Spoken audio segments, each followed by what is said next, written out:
So welcome everyone to this Market Thursday. We are March the 4th. I'm in London. It's 5 p.m. So as always, quick disclaimer, those webinars are not investment advice. This is mainly for information. I try to help you, and so please do your own research. Don't follow me with the blind eyes. Sometimes I might have a position, sometimes I might not have a position. So that's kind of a disclosure that I'm giving you, but I'm not playing pump and dump. We are too small for that. So quickly, some background. So I started to work in 2000 as a cash equity trader in Paris, working for Pierre Charon Gestion. We had 50 million euros under management. Then in 2004, I started working for a hedge fund called Griffin Capital Management, where I first started on the long only product. Then I joined the team for the long short as well. And we had overall under management 750 million at top for the Western Europe and roughly 3 billion for the Eastern part. So that was 10 years ago or more. From 2009 to 2018, I was a prop trader here in London for Infinity Capital Markets. I just rejoined the company in January. And Infinity Capital Markets is the UK subsidiary of First New York Securities, which actually announced yesterday or a week ago some interesting deal with Fund Cedar, which is the market wizard writer of the book, what's his name, Jack whatever. So this is for retail trader, pretty interesting. So if you do have a good track record, I think First New York might be looking for some traders. So that's a good news. From 2014 to 2017, I was doing mentoring program for another company. And I launched in 2018 my own mentoring program. And 18 months ago, roughly, I launched a 4x4 video series, which is a comprehensive video series giving you an investment process.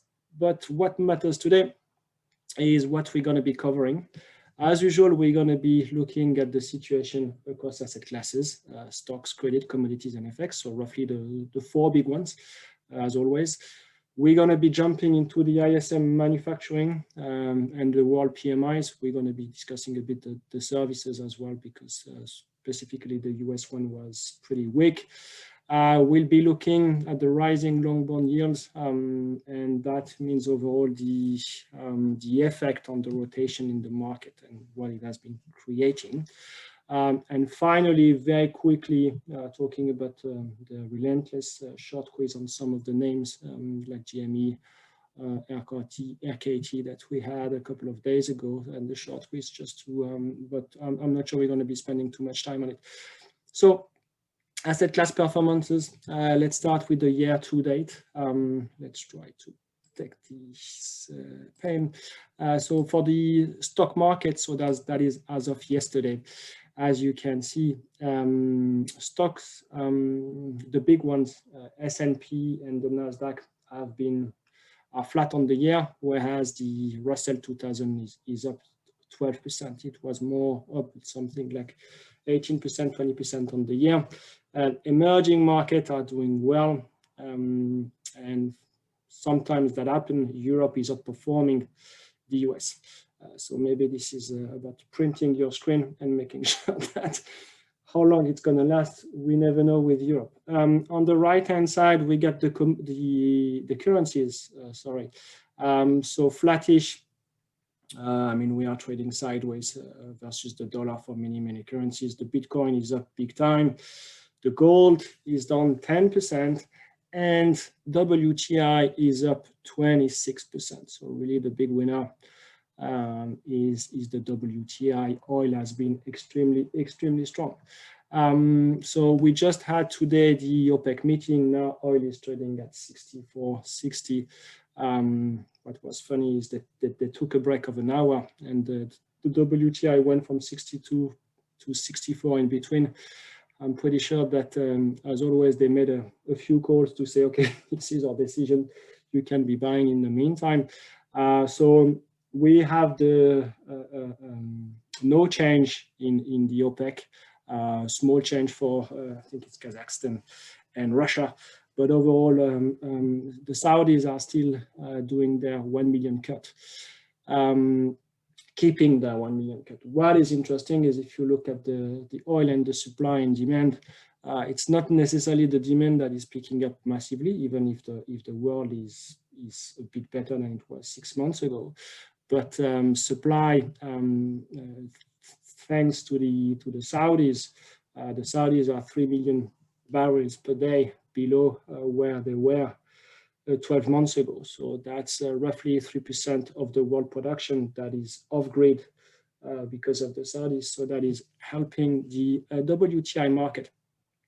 Let's go now into the week to date. So week to date, as Mark was asking, where is the bottom in the market? So we are only 5% down on the Nasdaq, 3% down on the S&P, and we are talking from the roughly the all-time high. So clearly there is a lot of, there is quickly a lot of increase in volatility, a lot of panicking when the market starts to sell. And again, we are only 3 to 5% from the all-time high. So that tells you a lot about, the strength of the rally that we had since March, and the positioning as well of still many people in this market. Currencies, similar picture, but gold has been selling off. So you can argue that gold as a risk-off asset has not been doing its trick. And I know that some of you will be saying Bitcoin is doing the trick. So actually I have more and more old people like me saying, we used to have some gold and are more and more frustrated by the Bitcoin going up. I don't trade the Bitcoin because I still get an issue with it, but I'm not frustrated. I think there are many other stories in the equity market, and if you want to have frustration on the equity market, you get 2,000 possible frustration on the US market only. And WTI was, again, all of those charts are as of yesterday. So that means we are back to the 64, 65 level. In terms of sectors, as always, I like to be looking at the 11 sectors of the S&P, and the big winners. The two biggest winners are the energy and financials. So you remember 4 months ago, when XLE was below 30, that was the end of the world. Everyone was saying, you should not be long oil. It's never going to happen again. And since then, we have been on a tear. Only in the month of February, the sector went from 40 to 50. So up 25%. It's a one-way traffic. There is a lot of liquidity, a lot of flows going into it from retail. And the financials are the second ones on the list. And why is it so? Now you probably know why. This is because of the steepening of the yield curve, even if the steepening is not necessarily coming for the right reason. And as well with yields going higher, that is helping the financials based on the reflation rate. On the other hand of the spectrum, as always, when yields are struggling, when I say bonds, I should say when bonds are struggling, when bonds are selling off and yields are going up, utilities that have massive balance sheet, real estate that are leveraged as well are struggling. But interestingly, you can see that industrials and materials, which are cyclical sectors, are doing pretty well. So the expectations are really the economy, US economy, doing better. This is well reflected here. For the week to date recent performance, clearly the real estate, consumer discretionary, XLY with Amazon, and QQQ, XLK, anything that is tech has been struggling. Why is it so? When yields are going up, as we're going to see later, that is not helping the high growth and high tech sectors. So this is for the asset class performances. Now let's move into the bonds. Really, this is something that I've been underlining for the last couple of months. Bonds are really the asset classes to follow if you want to be trading any other asset classes. So two columns that are very important, the year to date, that for the US, so we are 55 bips on the US 10 years. So 55 bips means 0.55%. So roughly we went from 0.95% on the US 10 years to 1.4, 1.5%. Last Thursday, exactly at the same time that right now, we had a peak in the US Treasuries. So the US Treasuries went to 1.6%. That was based on a very bad auction on the bond market that went pretty badly. And that had a clear sell-off in the bonds. But as we can see, this move in the bond market is not only in the US, it is worldwide. So there are some technical factor. I'm not smart enough to perfectly understand what it is, but there is, for instance, the convexity, there are the auction. So there is a lot of supply of bonds that has been coming recently. And that has been creating rotation that we're going to be discussing again later. Top winners, top sellers, top losers. As always, in the US, if you are looking for some activity, some things to do, there will always be move 10, 20, 30 stocks on a single day that will be moving like crazy. That is even more true these days with the SPACs and the flow of retail traders that have been playing the same names. Volatility with the implied volatility. So for the newcomers, this is the VIX here. So the VIX is the implied volatility for the S&P for the next 30 days. Okay, so that's an easy way of understanding where is the implied volatility priced by the market in the next months. So I always look at the chart of long term, meaning that implied volatility on average is at 19% if you look at over the last 30 years. As of yesterday, we were at 26.5%. And we have been trying to go below these 20%. We have been struggling for several reasons that we discussed in the past. There is a lot of people buying a tail, as always, for the upside and the downside. There is a lot of volatility in some names that are making the S&P 500. Okay, so you have names inside the S&P that have higher implied volatility or high implied volatility, which is creating high implied volatility for the VIX, for the S&P, sorry. So I didn't put for today the catalyst because I'm a bit lazy and I'm pretty sure that you know how to do it. So on the community yesterday, someone asked, where to be looking for those catalysts. If you look at macro, you have several websites. And as always, we know that the central bankers are very important in this world. And as they are very important, you should always know when they are talking. And because I'm a bit of an idiot, I did this webinar exactly when Mr. Powell was talking. But this is what it is. Otherwise, in the next 2 weeks, 2 to 3 weeks, we're going to have the expiry in options. Okay, so every third Friday of the months of March, June, September, and December, you get the biggest expiry, contract expiries. And very often you're going to have a lot of volume, a lot of things happening around that time. So that's the first catalyst. The second catalyst that I like very, very much is you're going to have index rebalancings. Rebalancing meaning stocks going in and stocks going out. What about let's jump first into some technical analysis. As always, I'm not pretending to be the best analyst on earth. I'm just trying to get the big level. So here, this is the XLE, where actually I get a position. So let's start with, as always, with the VIX to give us a bit of understanding where is the volatility.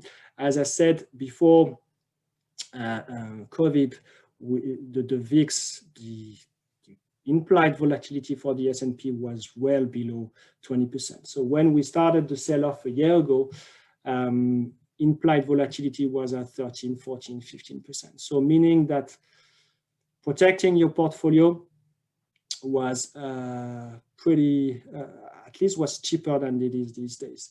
Now we have implied volatility that is pretty high. That doesn't mean that it could not go higher, but in terms of using options for protection, that makes things much harder. In terms of the S&P, because let's start with the S&P. So we have been trading since the election. The next level, I will say, is if we carry on to go down and go way below the 50 days moving average, is probably around the 36.50 roughly.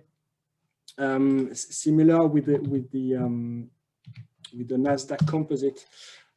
So everyone and his mother was saying yesterday, look at the head and shoulder of the Nasdaq. So you get the first shoulder, you get the head, and you get the shoulder.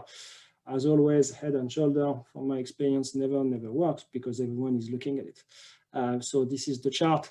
I think one chart that is more important to me, and actually I've been saying that for 2 months. I'm a bit of an old man and always saying the same thing. And if you do a chart that is logarithmic, so this one is a bit dodgy, but you are, look at the SOX, the Philadelphia on my Bloomberg, the chart is better. And I think I sent it on Twitter a couple of days ago. I think the trend is broken on the semiconductor. So if you think about leaders and laggards, as an investor, we're always trying to find which sectors, which industry are leading the market. And the semiconductors was one of them. Now it has been breaking recently. There are recently means yesterday. Some charts are not looking that nice. So always look at what could be those drivers. If we look at the Russell, because this one has been outperforming like there is no tomorrow. So this is really the trending channel that we have since the election. So far, we are still in this trend. The trend is, my friend, we are at the low end of the trend, but it's not broken. There has been a strong rotation from big caps into those small and mid caps and exposure to US. So this is the trend, this is the flow. As you can see here, we are still into the distribution phase. Question is, are we going to break lower and higher? But that is your trend. Stocks you can do, if you're trading Europe, there are two sectors that are trading very, very well. It's the auto sector. Auto sector feels like, this is the new tech sector. I mean, it's just Volkswagen, BMW, Daimler are just on the tier. And there is another one that is trading very well, which is the banking sector. So let me try to find it because this is a funny name on that platform. So it's trading at 122 something where, sorry, I'm a bit slow. Is it that one? Yes, so that's this one. So this is the banking sector in Europe. As you can see, we have been breaking higher. Banking sector has been very, very strong in the world. And if you do the same in the US with KBE, KBE is making new highs. And using the leader of the leader, you should be using JP Morgan. JP Morgan is making new highs almost. Okay, so those sectors, despite the volatility in the market, some stocks, some sectors are very strong. So there is rotation. And that means even it's easier for me to say it as an educator than doing it as a trader. There is rotation. So there is alpha generation to do here. And I wish I was better at doing alpha generation. Currencies, it's trading sideways. Not much is really happening. I'm sorry if we have many FX traders. As I've been saying, I was targeting the 140 on the sterling. For the euro dollar, it's trading 120, 122. There is a lot of noise. I still want to believe that it's going to go 117, 118. but I don't have any position. If you look at the exotics currencies, I don't do much. So if you do have like comments or questions, maybe send me questions. In terms of commodities, let's start with CL2, just to avoid, as always. So making new highs. That is, I mean, it's a supply story again, as I said. We made a very big move from 50 to 65. It's not necessary. It's not justified by the demand, but this is what it is. I traded a little bit. I've been lucky and finishing flat short. I think it's overdone, but the issue that you'll have with CL, with XLE, is when those things move, it's like currencies, they move and they move and they move. So those are big trends. I know that gold has been pretty painful for many of you because very often retail traders are long gold. As I've been saying for the last 12 months, and as always, I'm not a big fan of gold. That doesn't mean that you can't have it in your portfolio. I think it's not necessarily doing its role when it's needed. As a mostly stock guy doing 80% of my exposure through stocks, I think there'll always be more interesting story. But finally, and then we're going to be moving. So that's the copper futures. So futures, I've been trying to find the top. The futures and the whole universe has been on it here. For bonds, we're going to be discussing during PowerPoint. So let's not do too many charts here. As always, you know what I like to do is to be looking at the euro-dollar futures. So for those of you who are new to those webinars, the euro-dollar futures are a better way to know what the Fed is going to be doing in the futures.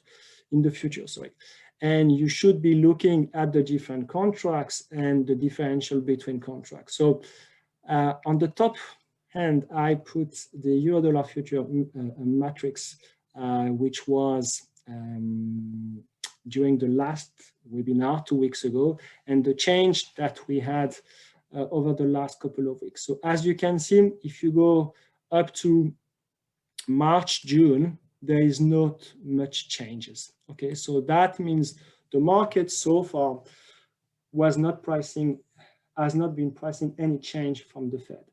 But when we start to go further down, if we look at March, for instance, 2023, now we are pricing 99.54, which was yesterday, whereas 2 weeks ago, we are at 99.733.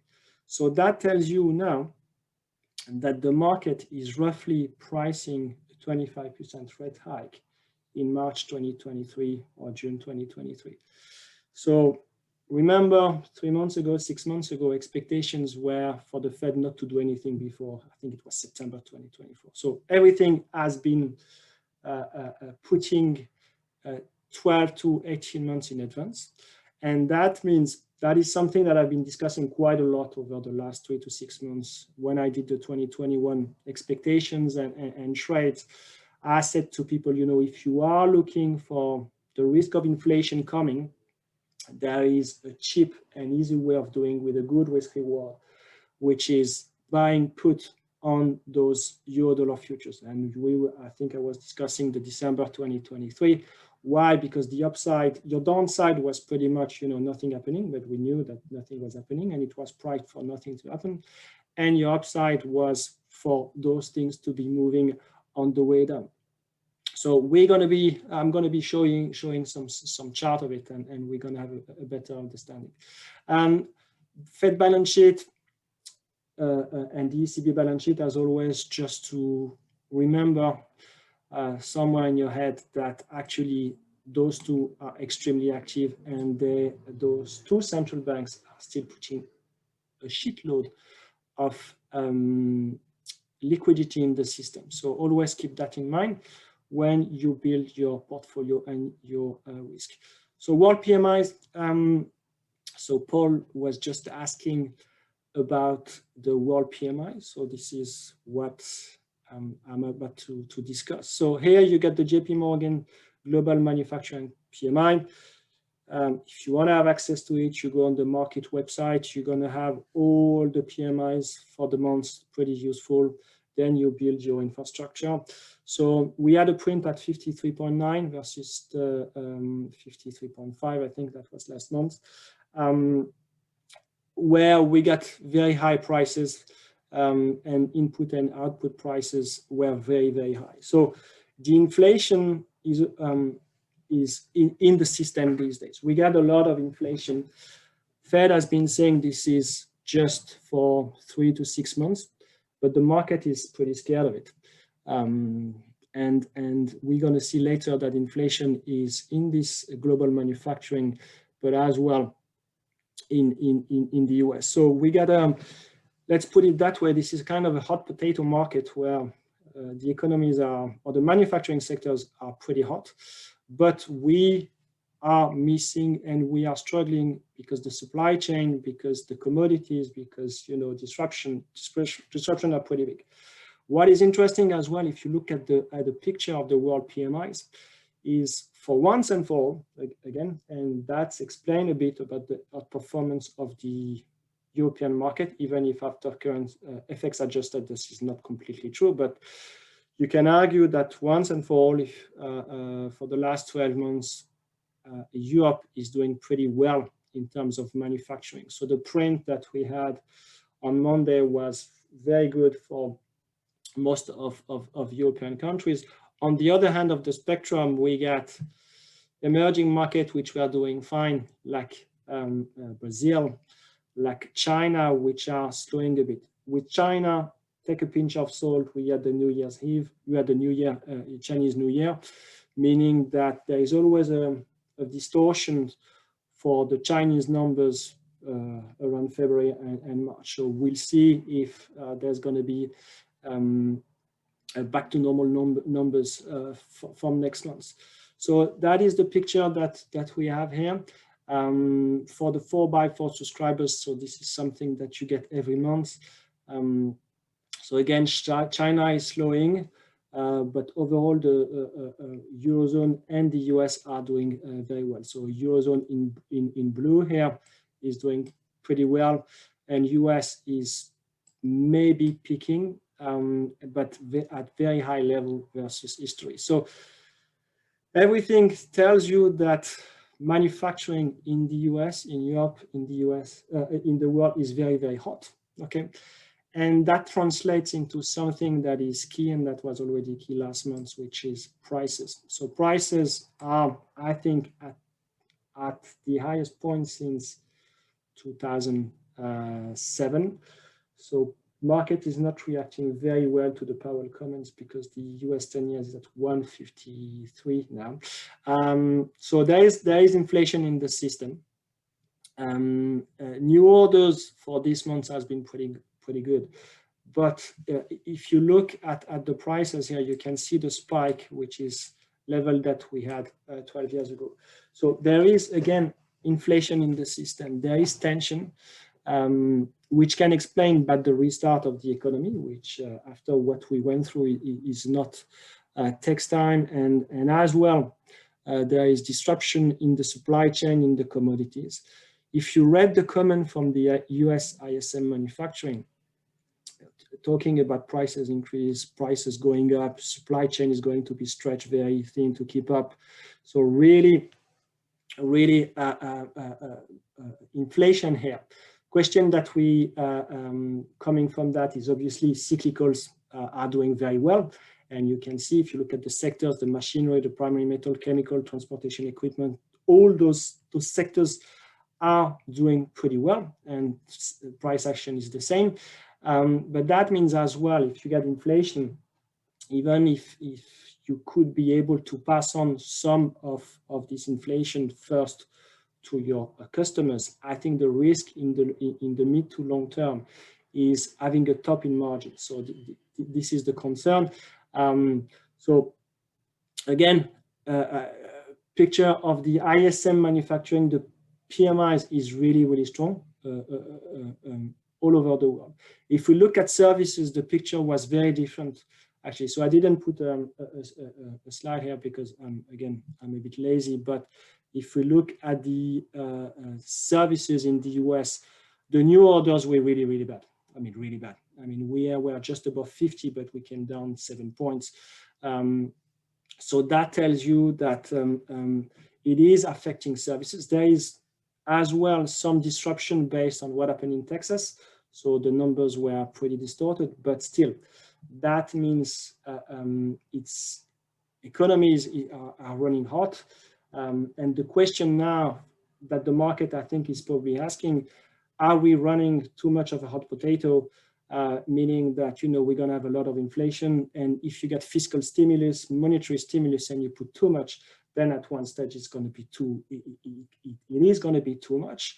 And as well, that might mean that actually the all those stimuli have declining outcome. So meaning that now instead of having QE, ZIRP, on top of that, you need to have every week Powell or someone from the ECB telling you it's fine, it's fine, it's fine. So if you think about what that is like you are on drugs, but you need as well to have your dealer telling you, oh guys, that's going to be fine. We're going to stay here and we're going to have some stash for the next 3 to 6 years. So the market is more and more stressed. There is diminishing returns of the intervention of those fiscal stimulus and monetary stimulus. So let's look at now what has been the move, which is the bond yield market, the bond market, sorry, and the yields of the 10 years. So now that was a couple of days ago at 143. I can see that now we are above 150%, 1.5%.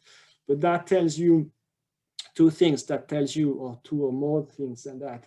That tells you market expectation of inflation are here. That tells you as well that the biggest market in terms of asset is the credit market. If you think about over the last 40 years, if you've been a bond investor, you have been making money after money after money. Okay, so that was an easy trend. You went from 15% in the 80s to 1% or below or negative in Europe. So even if you look at last year's, the bond fund managers just made a killing. Okay, but year to date now, they are losing shitloads of money, okay, because they are down 10, 15, 20% on some of the names. And that means you have part of your portfolio and a big chunk of the performance of global asset managers and global asset owners that are down on the year. So that is something that is very different from what we had before. So inflation expectation that we discussed over the last 3 to 4 months have been nicely but surely going up. So the threshold normally for the central banks is 2%. Okay, so that's for the PCE for the US, and that's the same in Europe. We are trending above, not massively, but the market is expecting now this to be reaching 2.5, 3%. Even if the break-even are 2.2%, there is risk of inflation will be spiking. The Fed has been saying, oh, we're fine with it. We are happy to have a spike in margins. Market is a bit stressed of this.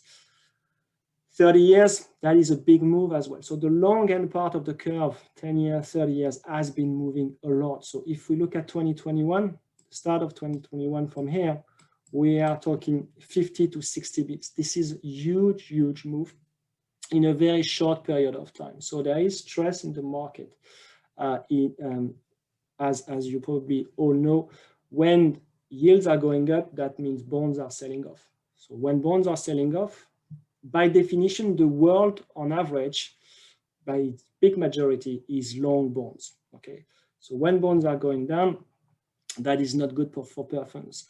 On the other hand of the spectrum, or the curve, we get the bond yield, the 2 years, which is not moving. So the Fed and the central banks are still in control of the short hand of the curve. Okay, so they are still managing to get everything under control, and that's by definition creates so that's the same what I was putting it.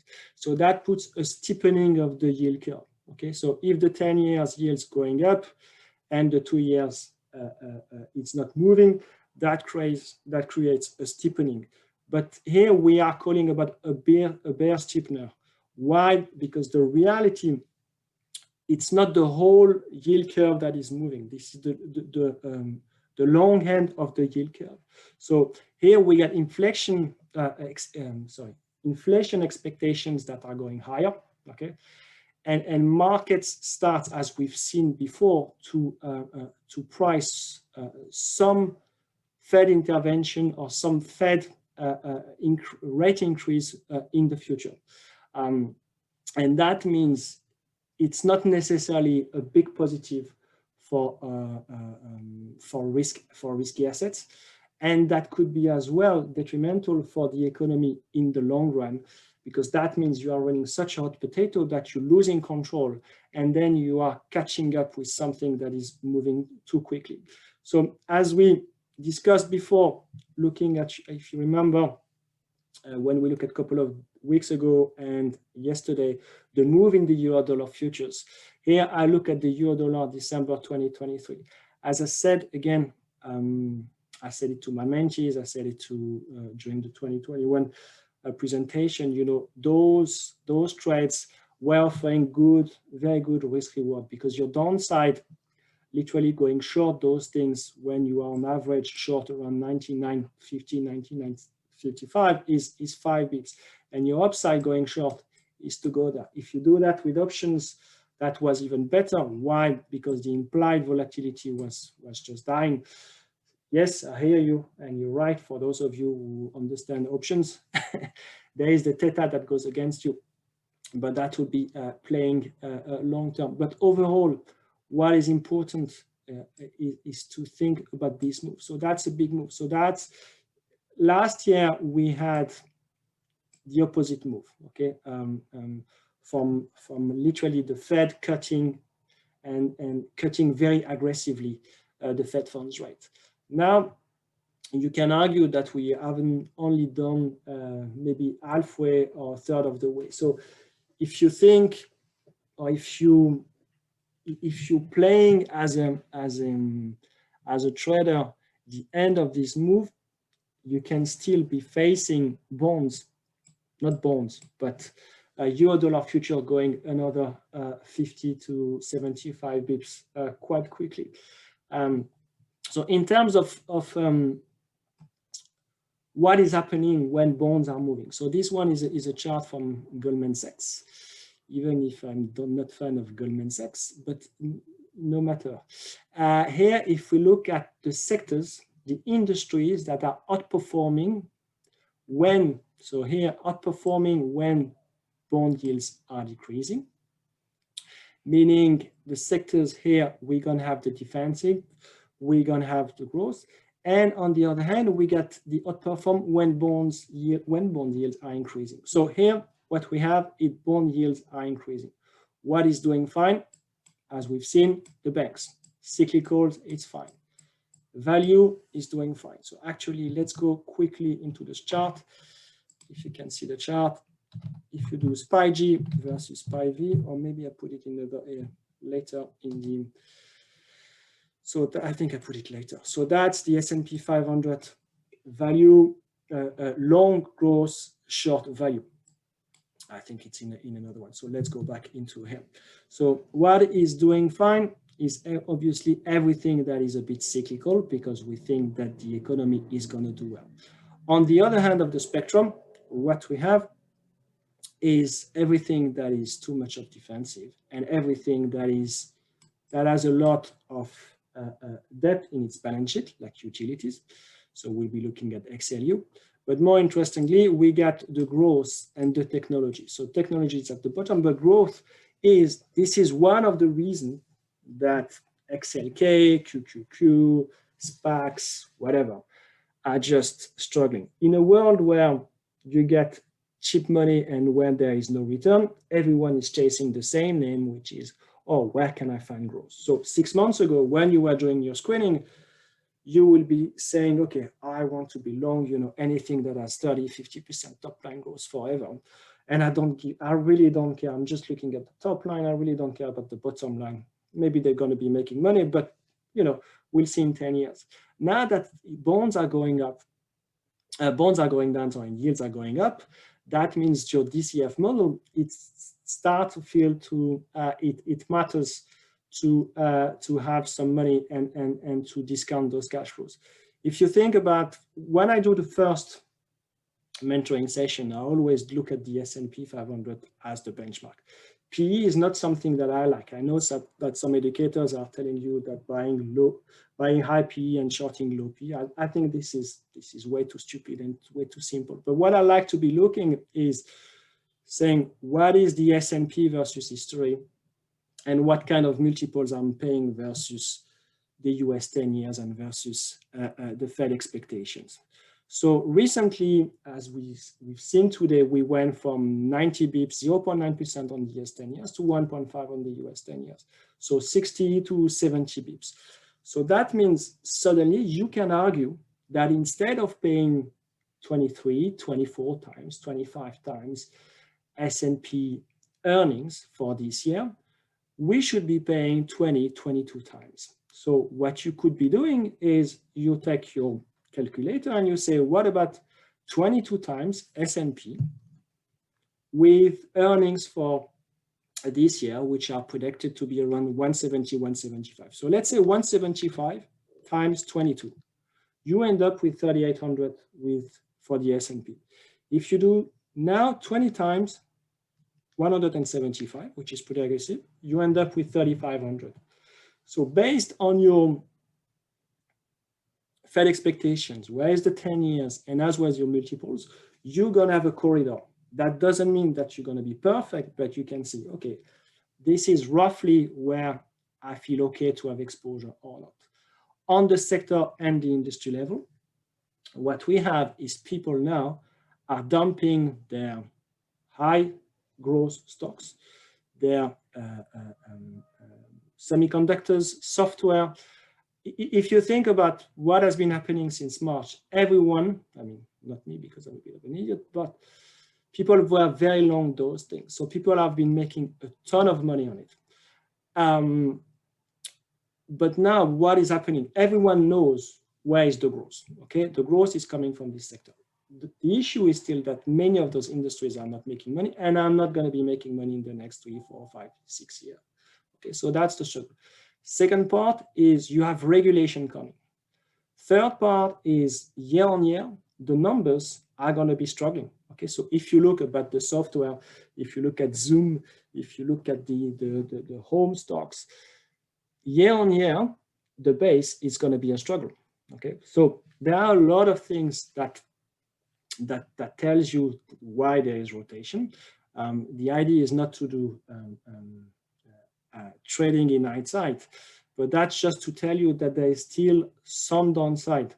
If you look at valuation, there is downside. If you and rotation, there is a strong move into this rotation. So in terms of another way I like to be looking is trying to look at the S&P 500 dividend yield versus the US 10 years. So S&P dividend yield this year is around, right now is around 1.5%. Before the crisis, it was at 1.82%.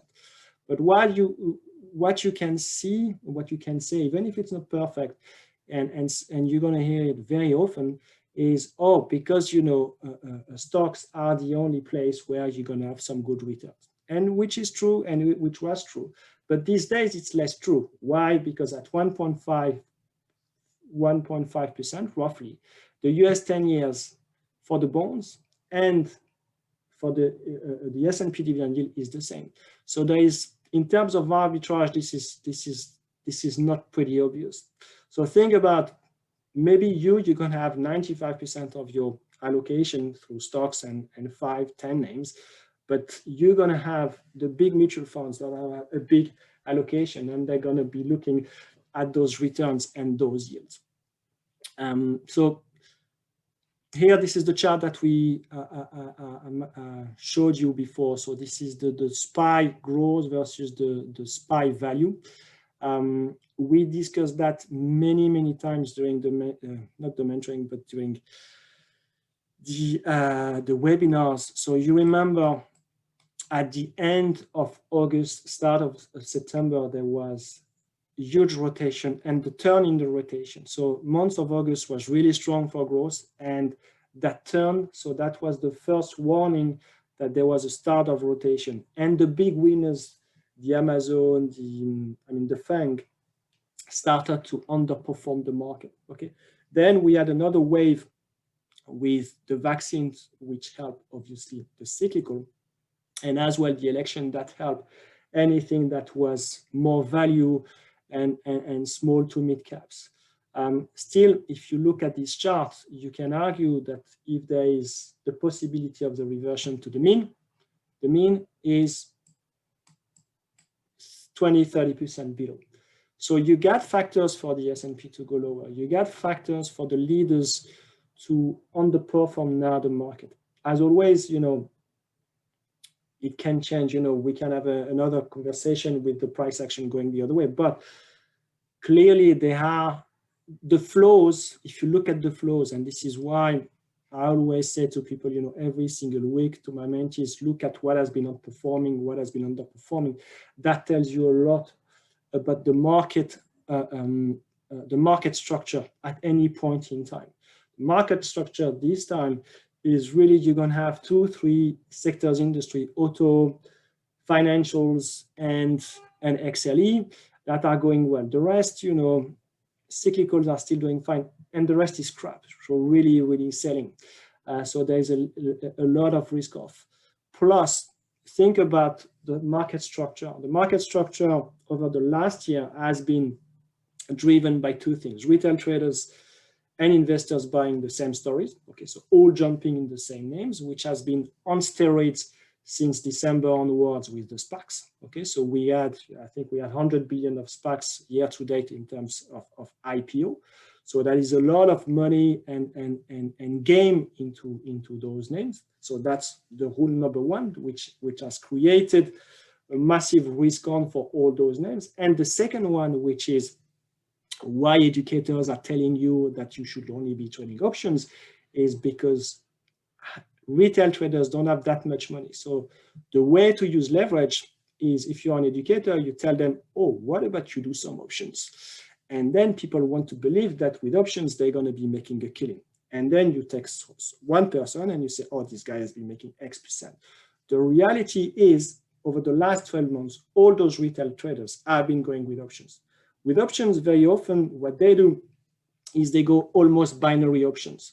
And when I say binary options, they go for weekly or 15 days options. So that means if it doesn't play out, they're going to be losing the theta and they're going to be losing everything. So those are the drivers in the market. And this is why always, I know I repeat myself again, look at when the options are expiring. So in a couple of weeks, tomorrow, you're going to have some options expiring. And those different drivers. So here, SPY-G versus the SPY-V. Similar, looking at utilities have been struggling. Okay, so I took this example because, you know, this is an obvious one, but I really like the chart of utilities. This is trending. So if you want to start to build exposure, those are the levels that you might be looking for, looking at. So try to look at your 11 sectors. What are the levels? Market is really struggling today again. I want to jump into a similar slide that I did two sessions ago, I think, just for what happened 3 weeks ago and 3 days ago and last week, which is a repetition of those squeeze in some names. So here we are talking GME and RKT, where again, those are the names. If you're not on Wall Street Bets, you're kind of, you know, what are you doing? I mean, it's hard to follow those guys on forum. But what they do is two things. They will be targeting the most shorted stocks, okay, GME, RKT, and they will be playing with short-dated call options. Okay, so what you do is you're going to be playing those few names, and you are cornering the market. So you have hundreds, thousands of retailer traders that are playing those names and cornering the market. I just wanted to give you quickly this, and we're not going to spend too much time, but so that's the GME. So that's the second act of the GME. This is the same. It's not same size, obviously, as before, but you can argue that, so that's the GME short interest. Let's move into the next slide, which is RKT. So if you are looking for short interest, always, if you get a position long and short, try to find, especially if you get a short position, look at the short interest. There is a nice website which is called shortsqueeze.com, or you can go on the Nasdaq.com, and they will give you the short interest. As you can see here, the short interest for RKT, for rocket companies, was at 40% a couple of weeks ago. So 40% of the stocks are out there on loan, and people shorted it. So obviously, if you want to go for a fight, you're going to squeeze those people. And what you do as well is to make it even more painful, similar to what people did on GME, you go with weekly options. So this is the options that are expiring, I think, on the 26th of March, so Friday, at the end of this month, where a couple of days ago this is the volume on the different strikes on the call. As you can see, the size here versus, so here we get the call, here you get the put. As you can see, massive size on the call, huge imbalance, and that means that created massive volume on the day, like I think 380 million shares almost on that day, and a spike. Since then, it has been coming down. I don't want to be spending too much time on this because we already discussed that, and I guess we're going to have some questions. But always check those things. And here I put the names that have the most shorted interest names in the US. So you get GME, you got RKT, you get names that were squeezed nicely in January. Check those names. Here, this is coming from Bloomberg, but you can do exactly the same with shortsqueeze.com. You do a quick macro to get the data for the different tickers, and that will give you on an Excel spreadsheet. If I can do it, you can do it. Quickly, let's move into what I can offer to you, or what I can propose. So recently we launched the trading community, so a couple of weeks ago. It's slowly but surely picking up. So thank you for all of you that are joining the community. So the community, you get two communities. You get communities for the 4x4 students, and the communities for the mentoring students. And the idea is I'm trying first to put as much content as possible that is relevant, and people, as everyone is a bit shy, we try slowly but surely to share ideas, to share the way of looking for new ideas, catalysts, where we could be struggling. So that's something that I know many of you have been told for years and years with different educators, oh, you're going to have access to a community, and you never had access to it. So the only thing that you had access to was to be paying someone to get nothing. So I hope that this community will carry on. I think for me as a trader, I know over the years, this is probably the things where you might be struggling the most, which is, finding people that are keen on sharing, that meaning sharing the content, sharing the process. So that's something that I'm very keen on doing. So thank you for all of the people that started to do it, which we need to carry on. So S&P is struggling a bit more. Then the 4x4 video series, as I said during the introduction, I launched this product in October 2019. This is a very comprehensive online video course where you're going to have 40 plus videos, 30 hours of footage plus, a lot of Excel spreadsheet, where I want really for you to be independent, and at the end of the 4x4 to have your infrastructure and be generating ideas across asset classes with obviously focus on stocks. Then if you want to go into the next move and having one-on-one session, this is the mentoring program. I think this is something that works really well. It is over 12 sessions over 3 to 5 months. We discuss your ideas, I push you, I help you. This is really something that I enjoy. Really enjoy doing the mentoring. I'm very lucky to have very good profile over since 2018, since I left this company. I have people that are really keen on learning. So thank you for all of you, and let's carry on. The market is just going down the toilet. Do you get a bit of questions, or should we go back into trading the market?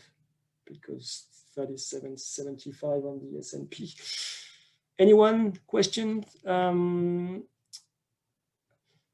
Hi, Greg, what do you think about the latest ISM Manufacturing? ISM Manufacturing was good, but it has been good over the last 3 to 6 months, okay?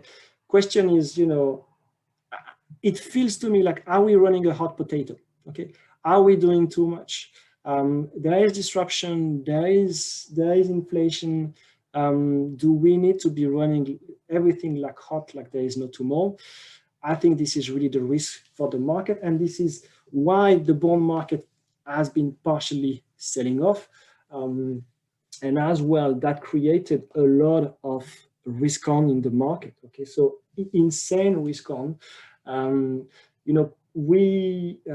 People are just scared with the market selling off. If you think about it, we are 200 points from the all-time high on the S&P. Okay, so that's not even 5%. A normal correction, if you do the 4x4, you will learn from it. Every 6 to 12 months, there is a 15% correction on average with the S&P. So you need another 10% correction for having the average correction. If you look as well at, we discussed that in January 2021, when we look at the outlook, I was saying to people, a good way to protect your book, if you get exposure, you buy some put spread 3,800, 3,200, okay, offering a good risk reward. And that was when the vol was at 20 something. So book, so that was more than the ISM. Wojciech, sorry if my pronunciation is bad. I know it's a big subject, but could you give some idea to find short ideas? I mean, full disclaimer, short ideas are really hard these days. It's not that they're really hard, but if you look at the move that we had recently, I think I have two things. It's I'm always thinking. I got one downside, which is I'm a bit contrarian. Okay, so when you're contrarian, you get fucked because when there is the outlier, you're gonna get hurt. But you try as well to think, okay, what people are missing. What you want to find is when the price action starts to be topish, when you get positive news. I think there is from Livermore about his book, when he was saying when the tape is telling you very positive news and the price action is not moving. This is the first one. In terms of fundamental, when we do together the mentoring program, we will be looking, if we want to do alpha generation, at what are the good names versus the bad names. So you try to find the names that have less, for instance, earnings growth versus the average of the sector or the best of the sector. One of the names, for instance, that we have been particularly wrong, and one of my mentees came to it last week, which was again McDonald's. Okay, so if we look at McDonald's, what I like to be looking for short ID generation is when a company, when the free cash flow are not necessarily going up, and the company is using debt to finance share buyback and dividend. Okay, and that's the case with McDonald's. If you look at McDonald's, there is not necessarily a good improvement in the top line and the bottom line, but they are massively increasing their debt. So that's the way I'll be looking. Andrew, my friend, on banks, how do you decide? Because I was looking at entering the ETF banks instead of the one you showed on the chart. I mean, how do I decide? There are many ETFs. Okay, so what you should be doing, Andrew, is checking what are the holdings or the members of those different ETFs. Okay, so if you look at the XLF, I think XLF there's a lot of JP Morgan and Berkshire. If you look at KBE, this is more split. So try, what I like to do is you go on ETF.com website and you try, or you go on Yahoo Finance and you find what's inside this ETF. And if you are even better, you try to find some single names that are doing better. So here you'll be talking at return on equity, price to book, book value, all those things. Short, Kathy Woods, yeah, short ARK, but I think that's funny because now everyone on Twitter is saying short ARK. So that's all the guys that you never saw before. And now they are pretending that that they know everything about it. So that's a nice one. Balder, do you think the tech bubble can pop due to the long end of the yield curve rising? No, I don't think this is because of the long end of the yield curve rising. I mean, first, what do I know, Balder? But I will say that, I mean, again, last 3 months, have you think the risk on SPACs? I mean, SPACs, we discussed that in January. SPACs, if you look at all those gurus on internet, they will tell you this is a great way to democratize access to, it's like doing an IPO for the retail. Reality is with a SPAC, the guy that is doing the SPAC is making between 5 and 25% on the first day. Okay, so he's just pretending that he's making you a lot of money. Then you're gonna have the dilution. So this is a complete fake. But to come back to your question, that means there was a lot of risk on. In terms of valuation, there are some names that, you know, Apple, Amazon, Microsoft, can you pay 30 times? Yes, you can. Okay, can you pay 20 times? Yes, as well. But there are some names that what I find it really, really hard, and this is what I say when I do the mentoring program during the first session, when we buy something at a P of above 70 at 100, you need to have a bit of a vision, okay? Because you know that you're buying a business that, yes, the top line is going to grow, but they are not going to be making money until 24, 2025, 2026. So, you know, if you don't have a bit of a vision, it's very hard. And I think the second part that is extremely important, Balder, if you take a stock on 100 times earnings for this year, okay, which is high. You can argue it's not high because they're going to have 20% earnings growth. So meaning next year is going to be 80, then you know it's going to be 64 and blah, blah, blah. So it's going to come down nicely. Okay, so you're buying earnings growth. But if the market is in risk off and it goes from 100 to 80 P, that means the stock is down 20%. Okay, the stock is down 20% and you're still at 80 times earnings.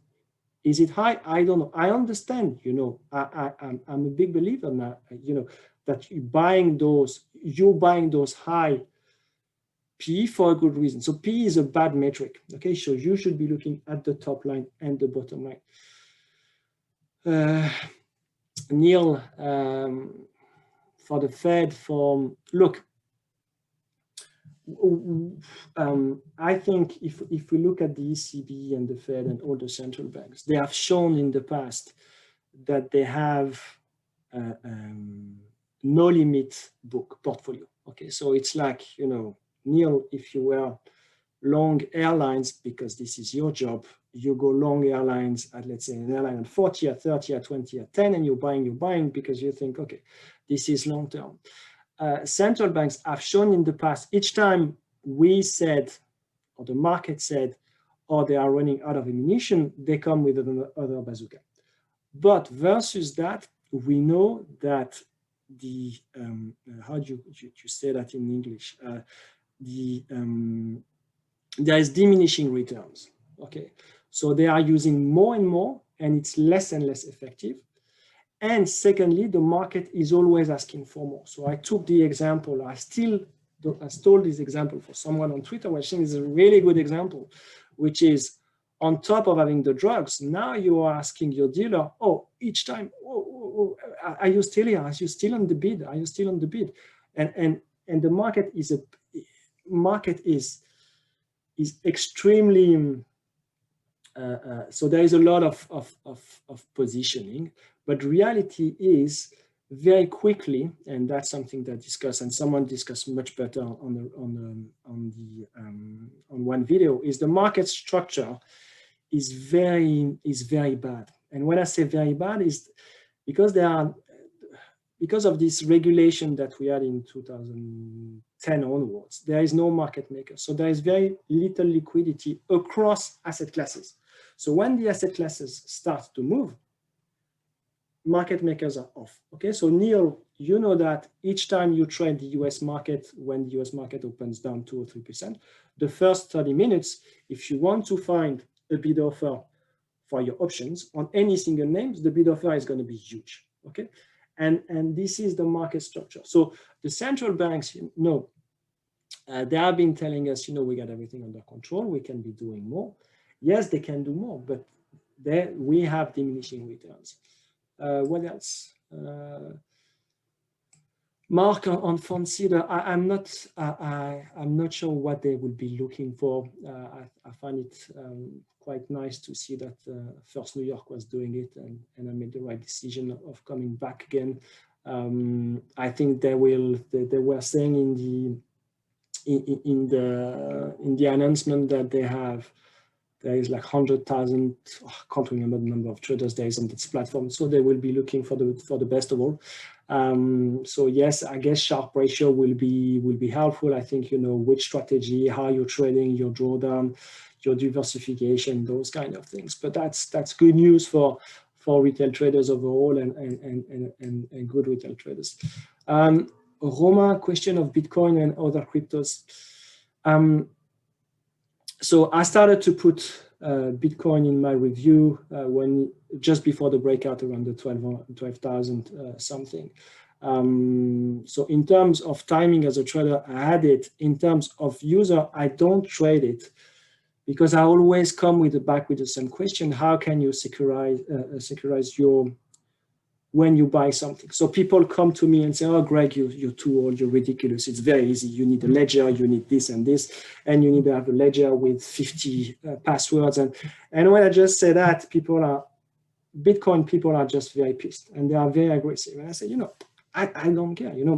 I'm mostly trading stocks. Okay, in stocks, as I said, I'm going to have 2,000 names that are moving every single day. Okay, so today, if I look at the XLE, it's moving 5%. So I'm going to have tons of opportunities. I think that makes complete sense to have Bitcoin of cryptocurrencies because people don't have the same level of confidence that they have before in the system, so they are parking money somewhere else, and that is fine. But at the moment, this is still very small. It's probably going to get better because if you look over the last 15 years, people are losing confidence in the system. Okay, 37.70 in the S&P. Jesus Christ. Mark, it feels to me like you are long growth names because you're always asking me what is the bottom. I don't have, I think you need a proper puke. I will try to be looking in a sell-off, try to be looking at the good names, names that have strong fundamentals and have been trading well, and try to see when they bottom. There is always a sign when it's bottoming. I mean, and back trading is even easier. What I strongly advise you to be doing is, for the end of the puke, very often what you need is a spike in volume. Okay, so check the volume. When there is significant volume, you might have a chance. Other than that, the trend is one-way traffic. Okay, is it? Yes, I think that is. It's true, Kevin. If you're not long Bitcoin, you're short. I agree, but everyone is coming to me and saying, oh, look, I've missed the Bitcoin. Hey, yes, you missed it. I missed so many good things over the last 20 years, but that's it. Thank you very much for joining. For the subscribers of the mentoring and the 4x4, carry on with your good work with the community. This is great to see. As always, I'll try to do another webinar in 2 weeks' time, probably. If you get questions about either the mentoring, the 4x4, you send me an email, or we can have a call on Skype or another platform. So thank you for joining. Be good. Market is very volatile, so be careful on your risk management. All the best to all of you. Thank you. Have a good night. Bye-bye.